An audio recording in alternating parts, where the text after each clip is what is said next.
بنو کے علاقے مالی خیل میں خوارج کی سیکیورٹی فورسز کی چیک پوسٹ پر حملے کی کوشش، خوارج نے ناکامی پر بارود سے بھری گاڑی چیک پوسٹ کی دیوار سے ٹکرا دی۔ فائرنگ کے تبادلے میں 12 جوان شہید۔ ISPR کے مطابق خودکش دھماکے کے نتیجے میں دیوار کا ایک حصہ گر گیا، عمارت کو نقصان پہنچا۔ شہداء میں فوج کے 10 اور FC کے 2 سپاہی شامل۔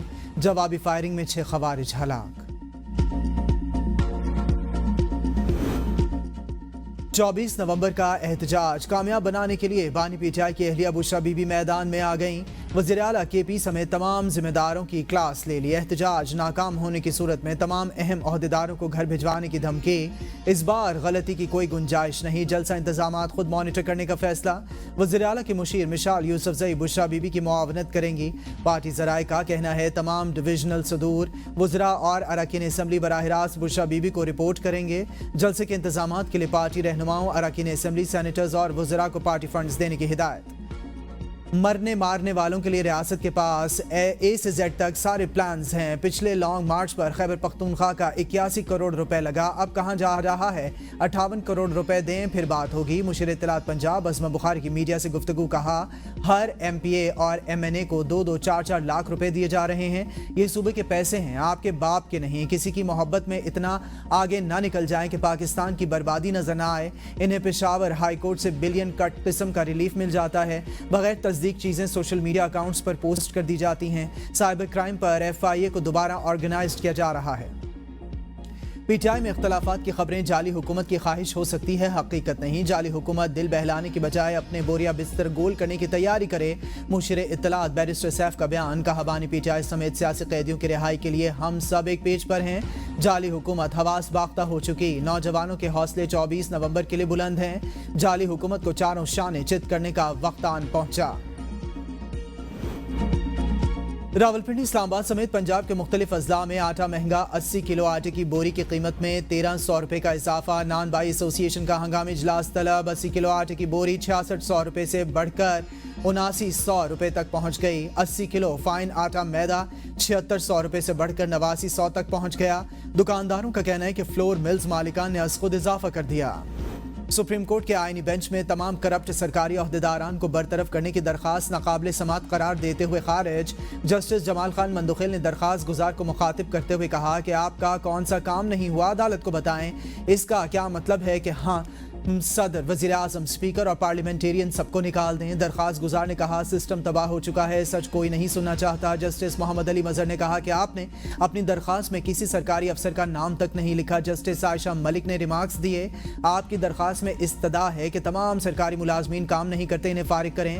آپ ان سرکاری افسروں کی نشاندہی کریں اور متعلقہ اداروں سے رجوع کریں۔ سنی اتحاد کونسل کو پارلیمانی جماعت قرار دینے کے خلاف بھی درخواست خارج۔ آرڈر کے باوجود PTI رہنماؤں کی بانی سے ملاقات نہ کرانے پر توہین عدالت کیس۔ اسلام آباد ہائی کورٹ میں سیکرٹری داخلہ اور سیکرٹری ہوم ڈپارٹمنٹ پنجاب سے بیانی حلفی طلب۔ RPO، CPO راولپنڈی اور SHO تھانہ صدر بیرونی کو بھی 22 نومبر کو بیان حلفی جمع کرانے کا حکم۔ جیل سپرنٹینڈنٹ اور RPO راولپنڈی کو ذاتی حیثیت میں پیش ہونے کا بھی حکم۔ اسلام آباد ہائی کورٹ کے جسٹس سردار اعجاز اسحاق خان نے تحریری آرڈر جاری کر دیا، آئندہ سماعت 22 نومبر کو ہوگی۔ بلوچستان کے حلقہ PB 45 کے 15 پولنگ سٹیشنز پر دوبارہ گنتی کا الیکشن ٹریبیونل کا فیصلہ برقرار۔ سپریم کورٹ میں ٹریبیونل فیصلے کے خلاف علی محمد جتک کی اپیل خارج۔ جسٹس عقیل عباسی نے ریمارکس دیے کہ اس کیس میں الزام فارم 45 اور 47 میں تضاد کا ہے، فارم 45 اور فارم 47 کا فرق بھی دیکھ لیں۔ جسٹس عقیل عباسی کا وکیل شہزاد شوکت سے مکالمہ، کہا ریکارڈ سے تضاد واپس اور واضح نظر آ رہا ہے۔ حیران کن طور پر فارم 45 سے متعلق الزامات دونوں اطراف سے آئے ہیں۔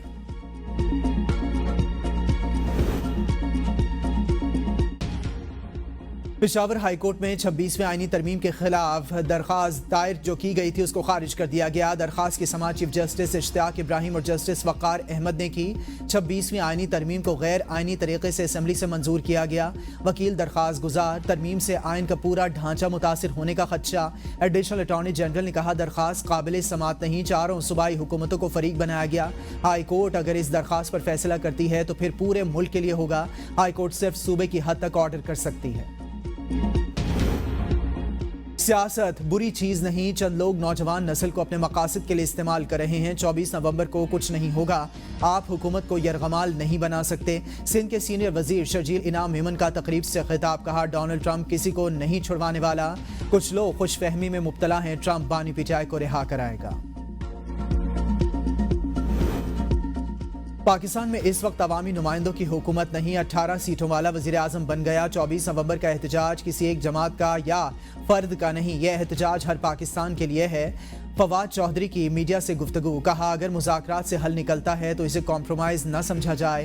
کل احتجاج کا حتمی فیصلہ آنا متوقع ہے، اگر مذاکرات سے بات چیت ہوتی ہے تو سیاسی درجہ حرارت میں کمی ہو سکتی ہے۔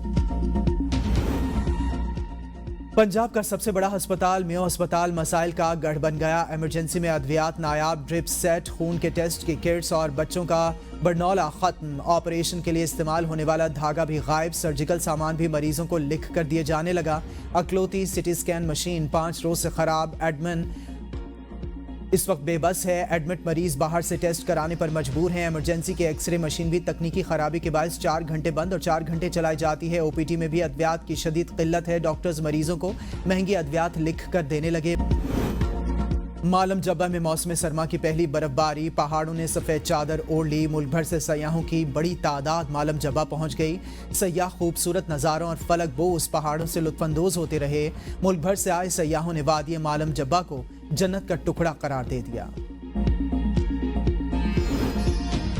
اور برطانیہ میں شدید برف باری سے نظام زندگی درہم برہم ہو گیا۔ حکام نے شہریوں کو گھروں میں رہنے کی ہدایات جاری کر دیں۔ برف باری کی وجہ سے Manchester, Birmingham, Leeds, Bradford میں ٹریفک کم ہو گئی۔ برطانیہ کے مختلف شہروں میں 200 سکولز بند کر دیے گئے۔ ویلز میں 140، ویسٹ مڈ لینڈ میں 50، ڈربی شائر کے 20 سکولز بند۔ برطانوی محکمہ موسمیات کے مطابق مختلف علاقوں میں درجہ حرارت 2 سے 3 ڈگری پر آ گیا۔ اسکاٹ لینڈ میں درجہ حرارت -3 تک جانے کا امکان۔